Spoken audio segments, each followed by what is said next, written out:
Okay, let's replicate what we just did from a different perspective. And let's start with our production function, in which we convert some input like labor into output Q, and on the x-axis we have labor. And then we said a typical production function looks like an S. So that means initially the output grows faster than the input, but then there's maybe some point of inflection, and then it levels out. So we get something like an S. And then we also looked at a typical cost function. And when it comes to a cost function, what we do is we take now the output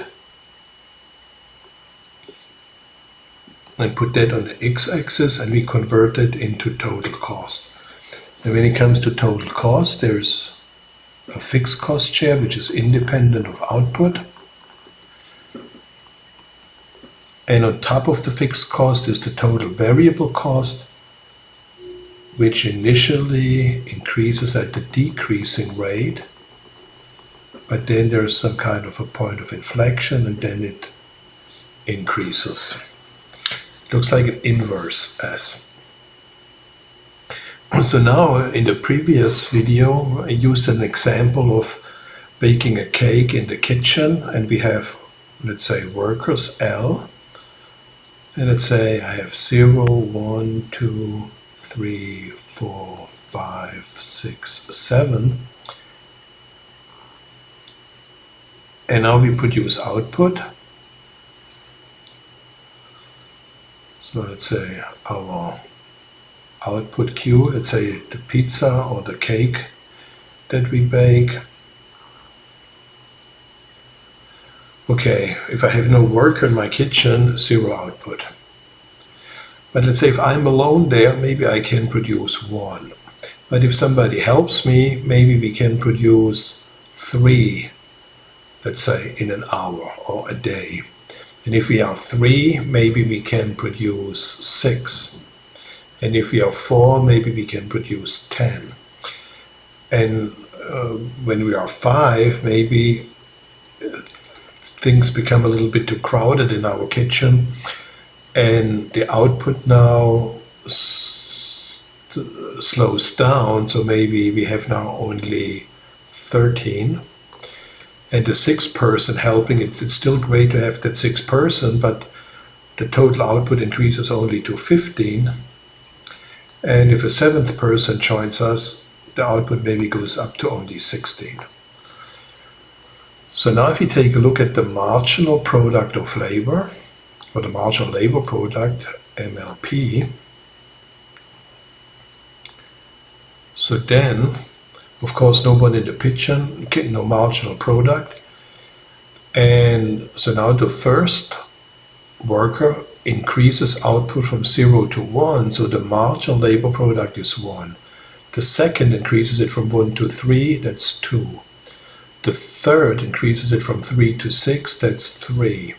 The fourth from 6 to 10, that's 4. But now the total labor product starts to decrease again, it's still positive. 10 to 13, that's 3. 13 to 15, that's 2. 15 to 16, that's 1. Okay, and let's also take a look at total cost, and specifically only total variable cost. We don't have to worry now about fixed cost, because all we are interested in is the curvature or the shape of the total variable cost part, which is the curve on top of the fixed cost. And let's say every worker that helps me in my kitchen gets paid $10, euros, yen, or rupiah, and then my total cost is, because no worker, no variable cost, 0. But if I have 1, it's 10, 20, 30, 40, 50, 60, 70. So those are my total variable costs. So I assume the only variable cost that we have is labor. Okay, so now let's take a look at what that looks like in Excel. So what we want to do is we want to derive those curves using the simple example that we just did. So, okay, we have labor, 0, 1, 2, 3, 4, 5, 6, 7. Then we have output, 0, 1, 3, 6, 10, 13, 15, 16. Then we take a look at the marginal labor product. Okay, no worker, 0. But then it's always the difference between the output with a given number of workers minus the output with one worker less.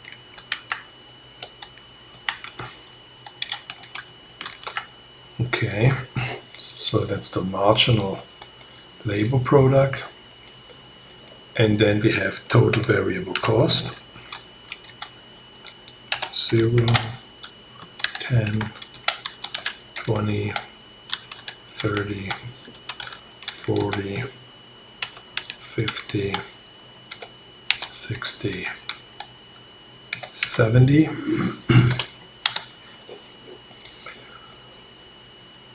And now we can take a look at the production function. Maybe I'll do that here.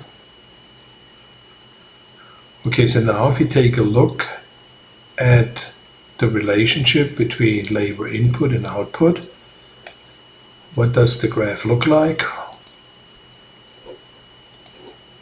So you can see it has this S-shaped curvature. And what on the x-axis again, we have the labor input. Oops. So here we have L, labor, and on the y-axis we have output Q. So this is our production function. And I hope you can see this S-shaped curve. So now let's take a look at the curvature of the total variable cost function. So for this we have to put the quantity, the output on the x-axis and total variable cost on the y-axis. And you see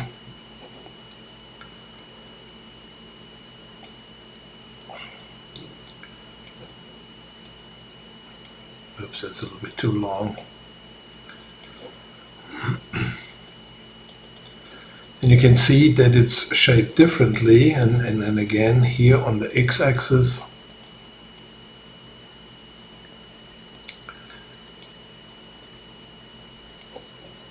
so now here we would put the quantity, and here on the y-axis total variable cost. So understanding the concept of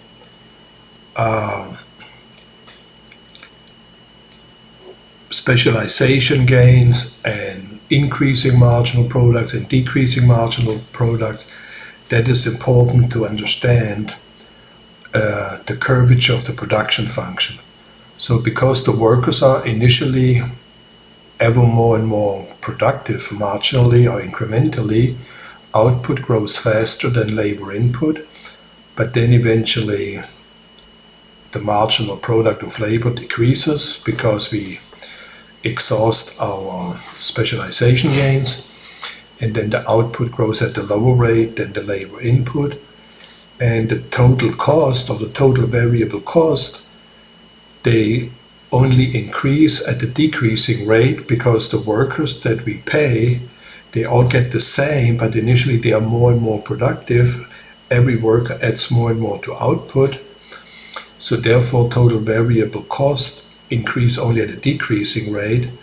But once the marginal product starts to decrease again, then the constant cost that we have to pay every worker leads to an increasing marginal total cost. Okay, so I hope that example illustrates the curvature, and then from those graphs we derived the marginal.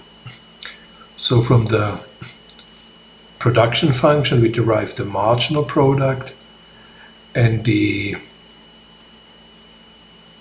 average product of labor.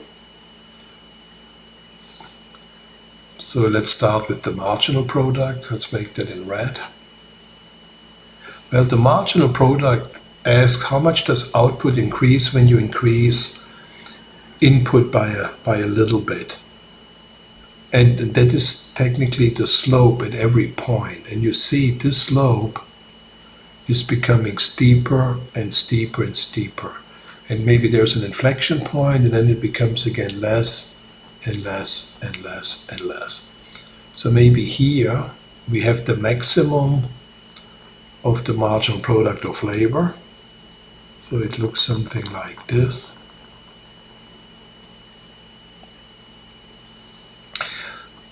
But when it comes to MPL, actually the marginal product of labor, and then we also looked at the average product of labor. And for the average product of labor, we used that trick where we said we can capture the relationship between total output and total input by looking at the slope of that curve, that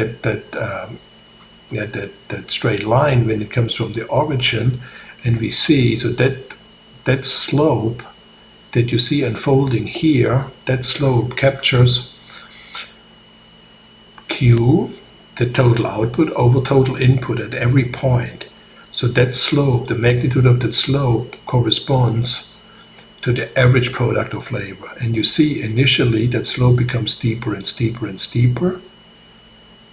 And then there is somewhere a maximum, maybe here, but then the slope becomes again less and less.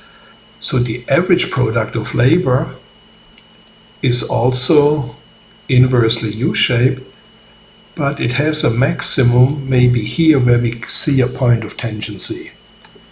So here we can see maybe a point of tangent, it's a little bit too big. Here's a point of tangency. So that means that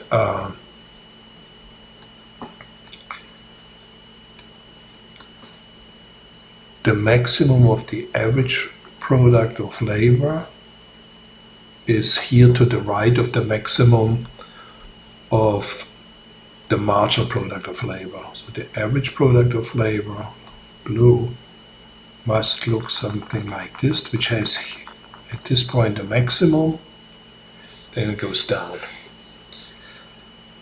Okay, then we also derived from the cost function marginal cost, average variable cost, and average total cost.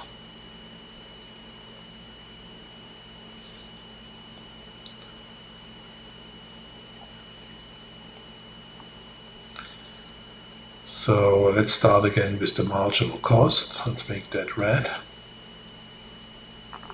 Well, here the marginal cost is now the increase in total cost when we increase the output a little bit.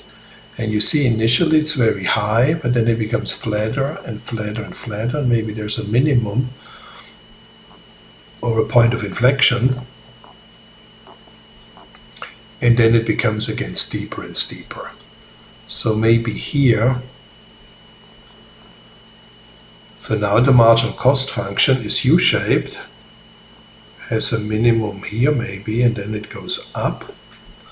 So that's the marginal cost. Here that this is the minimum. And we can also look at the average variable cost. Let's make that green. So average variable cost is always the distance between the total variable cost, which is the distance between the total cost function and the fixed cost. And we can use again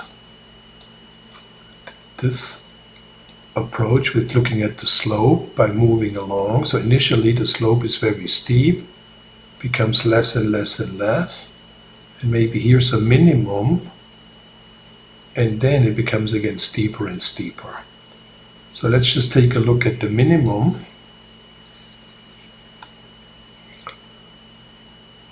So maybe here's the minimum.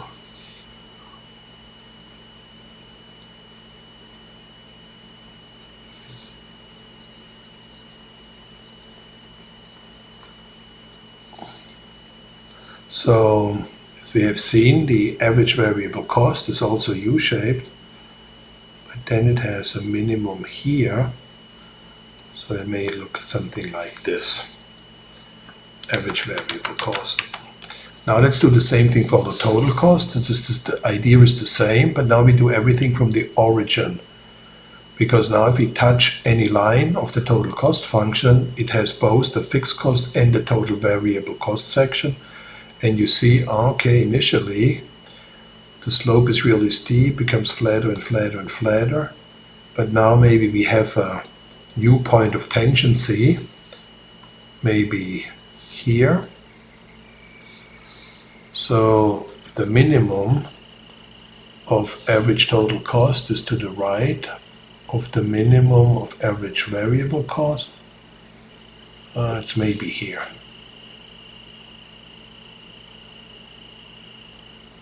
Okay, so those are the cost function in the short run. And again, the short run in economics means that we have to work with a given capital endowment. So in the example with those workers here, basically in the kitchen.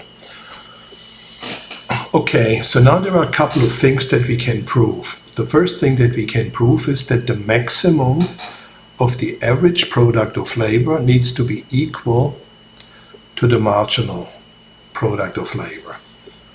So let's prove this one first, but for that I need some space, so we can erase this one here. Okay, so now let's prove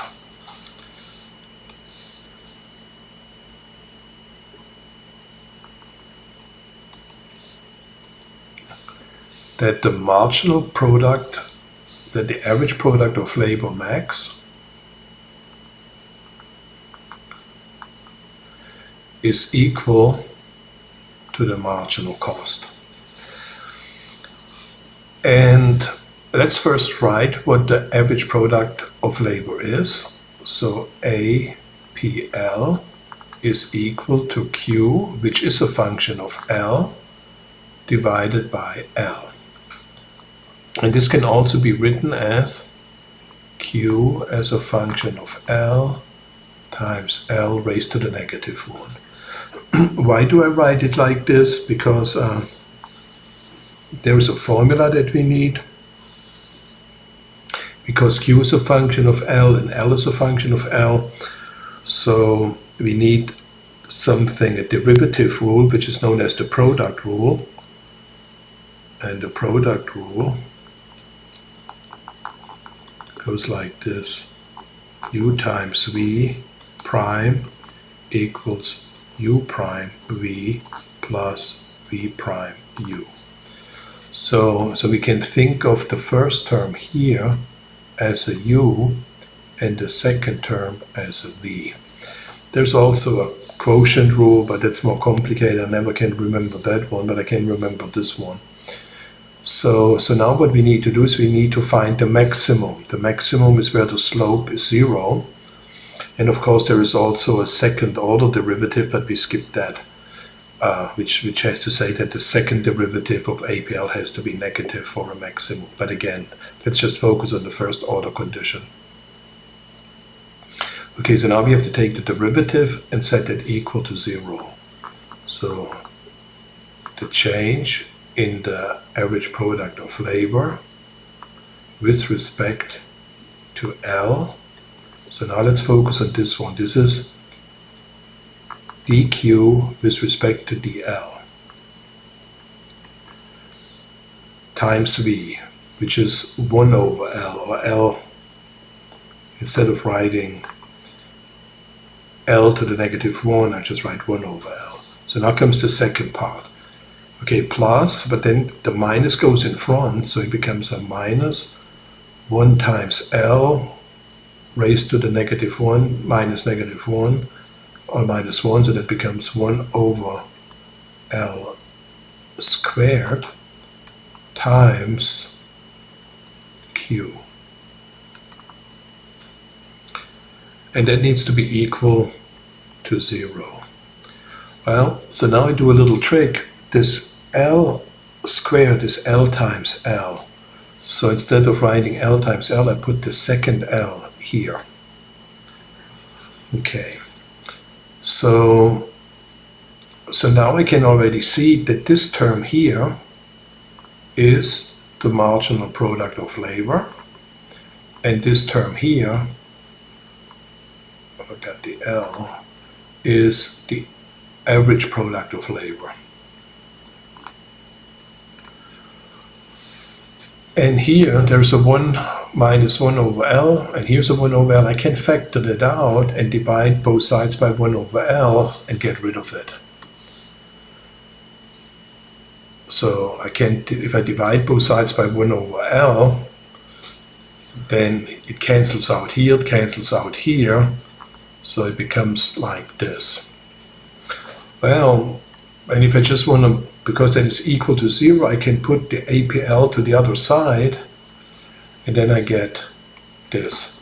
So the marginal product of labor is equal to the average product of labor in the optimum. So that is the first proof that we can do. So what else can we do? So the next thing we can show is that the minimum of the average variable cost has to be equal to the marginal cost, and it is a similar proof. So we focus now at this point here. So now we want to prove that the average variable cost minimum is also equal to marginal cost. So what is the average variable cost? So the average variable cost is equal to the total variable cost, which is a function of output. The more we produce, the higher total variable cost over Q. And again, this is the same as the total variable cost as a function of Q times Q to the -1. So this way we can apply again the product rule. So okay, so let's take the derivative. Change in average variable cost with respect to Q. Okay, so in this case this is again U and this is V. So the total variable cost with respect to Q times 1 over Q. Okay, so that's the first part, U prime times V. So now the second part, plus the minus goes in front, so it becomes a minus 1 over Q squared times total variable cost. But now again I do the same thing. I distribute the Q over both. That needs to be equal to 0. So now I could factor out again the 1Q on both sides and then divide or multiply by Q both sides, and then that will become a 1. But you know, the fact of the matter is it disappears. I can cancel it. And then I put the minus TVC over Q on the other side. So it becomes like this. And of course, what is this? This is again the marginal cost. And here we have the average variable cost. And we see when we maximize the average variable cost, then in the corresponding value, the maximum at the minimum, when we minimize, the minimum of average variable cost is equal to the marginal cost. We can also do that with obviously fixed cost, so let's do that next.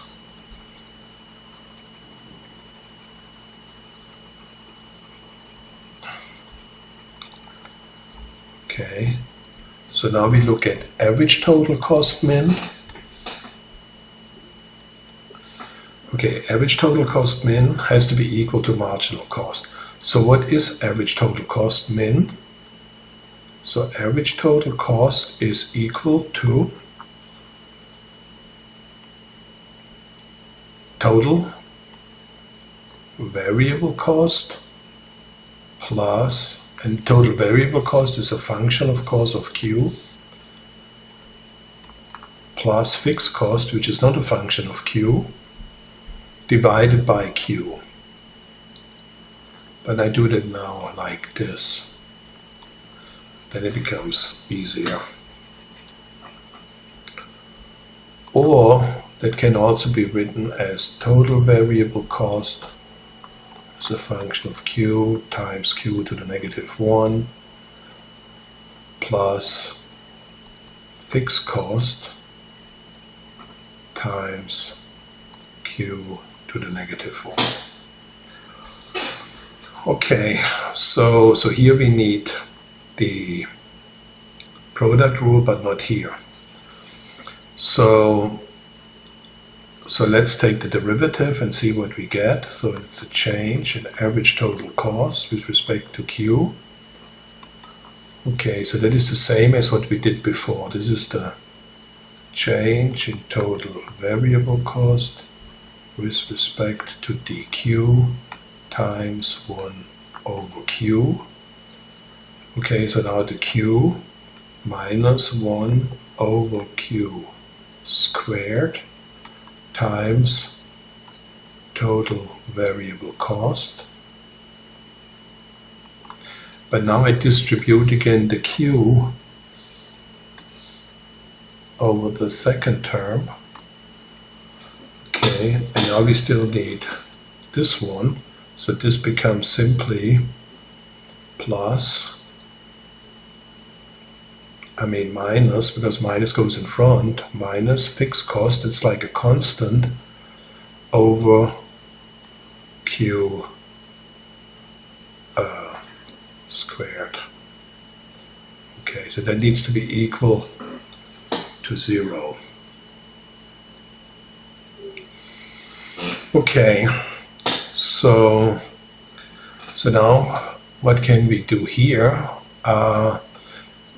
First, what I do is instead of writing fixed cost over Q squared, I write it like this, times 1 over Q. So now in every term we have 1 over Q, minus 1 over Q, minus 1 over Q, so I can get rid of those terms, right? So I can get rid of all those terms. I can, factor them out and then divide both sides by 1 over Q, and then it will disappear because we have a 0 here. So all those terms can be factored out and eliminated. Okay, so now we see here we have marginal cost,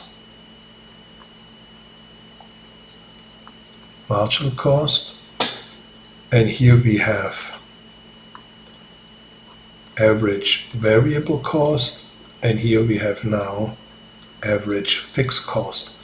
Well, so now we put again those two terms on the other side, and then we see that the marginal cost is equal to the average variable cost plus average fixed cost, and of course that term is just like average total cost.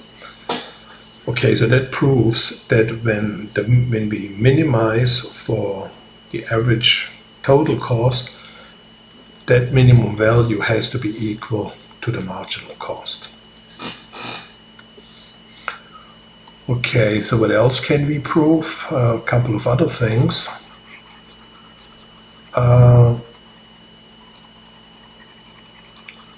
So we can also show that there's a relationship between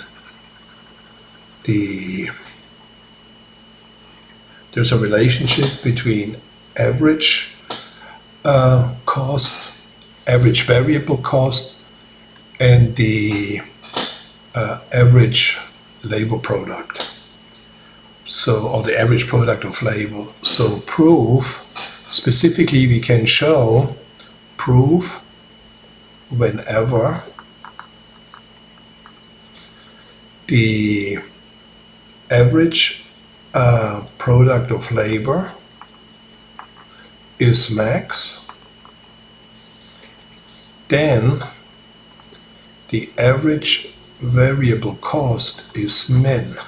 So we can also show this one. So we can't really see that point here, but we can basically show whenever the average product is here, then that must correspond to that value. Okay, so in order to show that, let's start with the average variable cost again. And we said average variable cost is equal to total variable cost, which is a function of Q, over Q. But what did we say? What is actually the total variable cost? If you remember and you go back to our kitchen example, the only variable cost was the wage, and the wage rate was a constant. So the total variable cost was the wage rate that I paid every worker times L. That's the total variable cost. The fixed wage rate, W bar times L over Q. Well, now we can just do a simple trick. I multiply this term by 1, but specifically the numerator by 1 over L and the denominator by 1 over L. Well, then what happens is that here that cancels out, and we get average variable cost is W over Q over L, and Q over L is the average product of labor. And we can see whenever the average product of labor is in its maximum, average variable cost must be in its minimum. So there is also this relationship. And the final relationship we can derive is, and we probably can already sense it, whenever the marginal product of labor is in its maximum, so whenever the marginal product of labor is max, then what do you think is in its min? Well, that's the marginal cost. So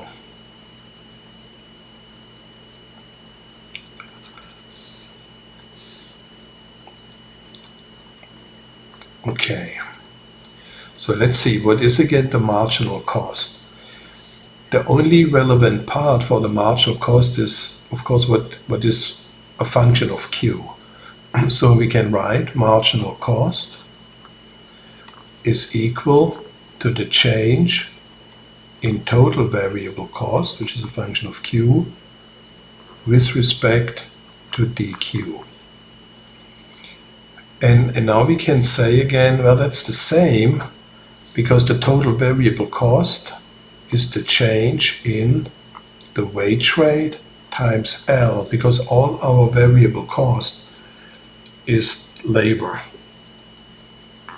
over dQ. So now whenever we take the derivative of something which involves a constant, one of the rules is that this can also be written as W bar times dl over dq. Okay, so we can write marginal cost as, I just write it again, W times dl with respect to dq. But now I do another trick similar to the earlier one. I multiply numerator and denominator by 1, but specifically 1 over dl, and this one with 1 over dl. So then, again, it cancels out here. And then we get the wage rate over dq with respect to dl, that goes in the denominator, and of course that is the marginal product of labor. So now we get the wage rate over the marginal product of labor, and now we see whenever the marginal product of labor is in its maximum, then marginal cost is in its minimum. Okay, so those are important relationships, and yeah, so in the next video, let's just go back again and leave the short run behind us and move a little bit to the long run.